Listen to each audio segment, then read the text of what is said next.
Hi and welcome to my channel. I'm Øystein and I'm trying to become a bookworm.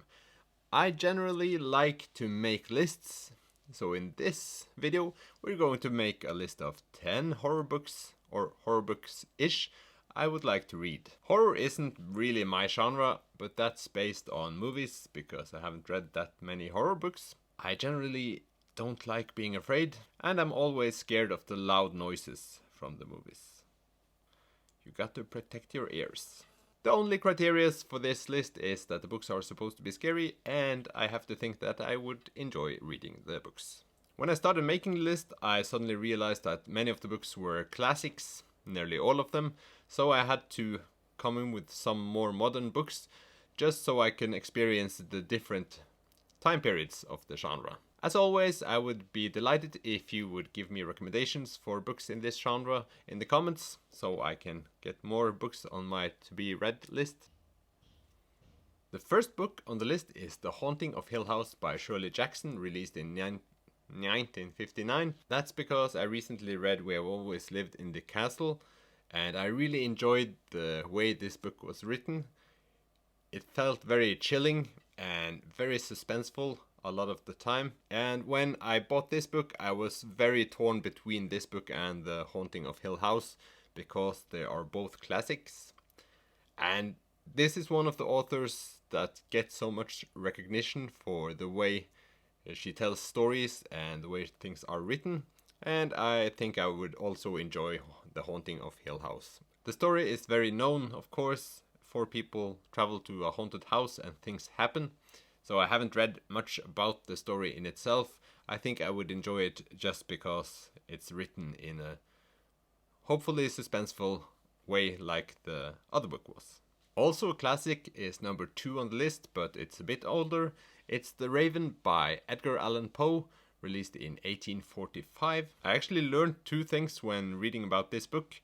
The first thing is that Edgar Allan Poe is American. It might be a stupid Scandinavian asking this question, but doesn't Edgar Allan Poe sound very British? I think Edgar Allan Poe seems like the most British name ever.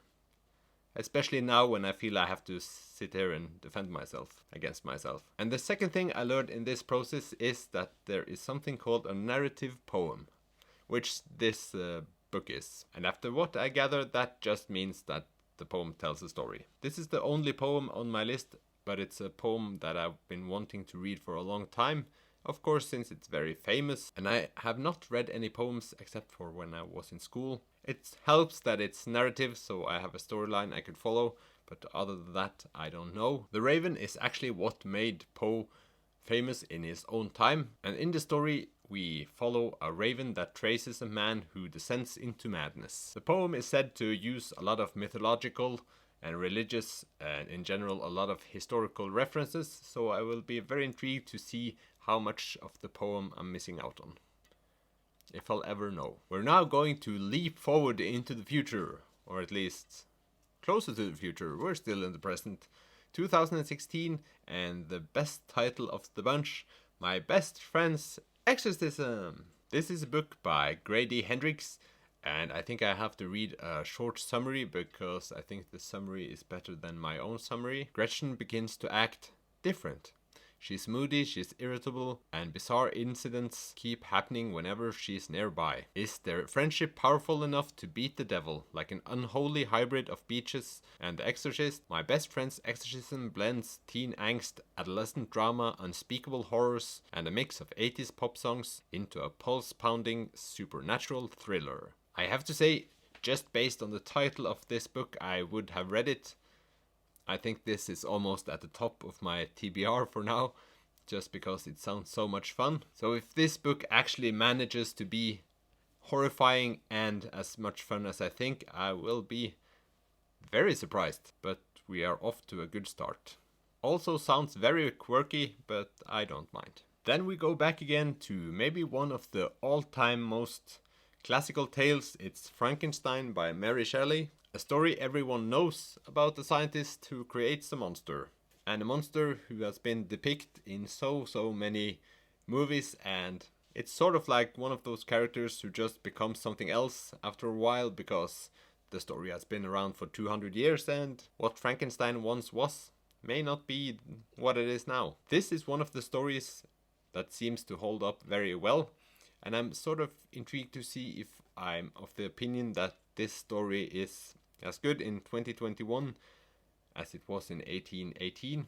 Next one on the list is The Hunger by Alma Katsu from 2018. This is one of the books that kept showing up when I read lists about horror books. This one is about people on a train that stops and you can't get out.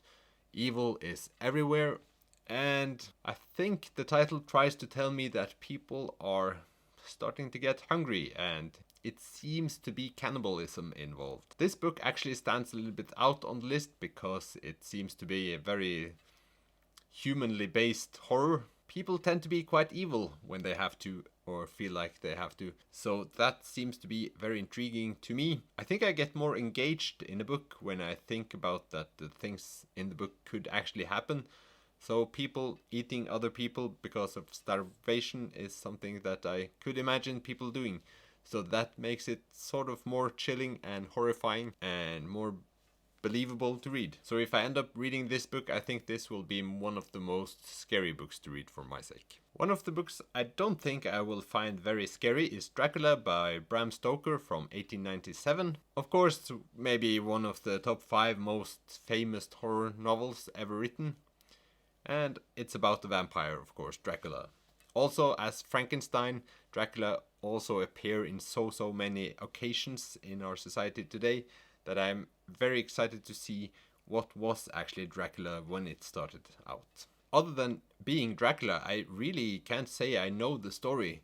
Many of you may be surprised by that, or not surprised if you follow my channel, but the story is not known to me other than Dracula is a vampire. I think I will not read anything about the book before I read it, because then I will have that missing piece of the puzzle left to me, and that's more exciting, of course. I was actually going to say that I've learned a new word today, but I really haven't, because I have to look at my computer to be sure of what the word was, and that's Dracula is an epistolary novel.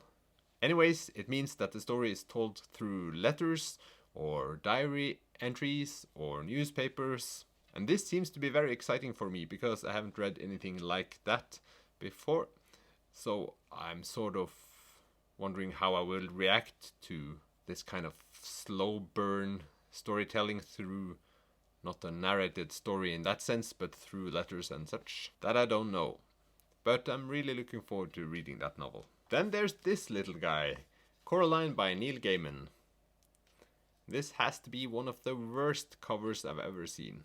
It came out in 2002 and it's about Coraline, who lives in a big house. And one day she goes through a door and there's a new house, which seems to be like her own, but it's not. I saw the movie, can't remember anything from the movie, and I think that's a good thing when I'm now going to read this book. I think this is going to be the book I'm going to read first of all on the list.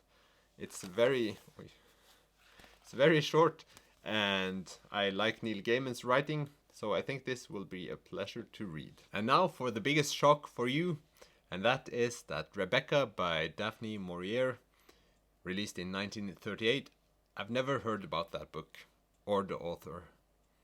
But after being on the BookTube community for some while, I realized that it's my own fault because she is very popular.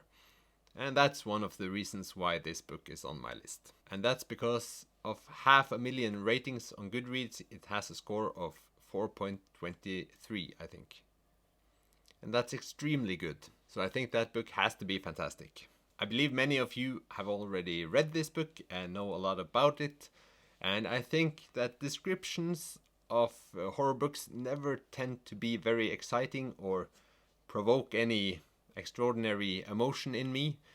But I'll read a little bit about this book. The novel begins in Monte Carlo, where our heroine is swept off her feet by a dashing widower, Maxime de Winter, and his sudden proposal of marriage. Orphaned and working as a lady's maid, she can barely believe her luck. And then a lot of things are happening and she realizes she weren't that lucky. I don't really find that plot really engaging now, but since all of you love this book, if some of you have read it, I feel like I have to read it, and it certainly belongs on the list because I am intrigued, even though it's kind of by peer pressure. And speaking of peer pressure, the next on the list is Mexican Gothic, written by Silvia Moreno Garcia and published in 2020.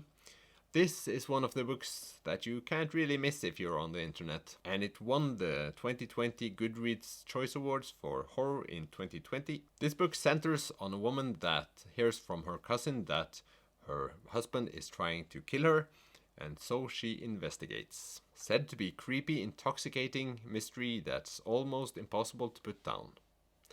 This book might surprise me. I don't know if this book is for me. If I'm going to be completely honest, I hope this book has some twists and turns that's going to surprise me, because I think this will be one of the books that I see as quite easy. That doesn't have to be something negative. It's only my negative personality that tries to destroy my lust for reading. Maybe I'll love it. Who knows? But it certainly deserves a spot on the list because it's so hyped. So hyped. And we're suddenly at number 10. And number 10 is The Fisherman by John Langan, published in 2016. This is also a book that I found when really looking for books, and it appears on a lot of lists. And I think I stumbled upon it because of the cover art, which I really enjoyed. So the author really should thank the illustrator of the cover for me wanting to read this book. Imagine, if you will, a dark tale co-written by Peter Straub and Thomas Ligotti. Haven't heard about them. Filtered through the whimsical sensibilities of Neil Gaiman, have heard about him, like him, and spoken to a friend over beers at campfire. Could enjoy that. I really don't know what to expect from that book, but that makes it fun. So that was my top 10. There were a lot of books that have been made into movies lately that I excluded just because of that. One example is Bird Box. Another example is The Girl on the Train. There are only 10 books. I want to read a lot more than 10, so the list will keep on growing. If you have suggestions for which one of these I should prioritize, please leave a comment. And I hope you enjoyed this video. Subscribe to my channel if you want to. I want to. And I'll see you guys next time. Bye!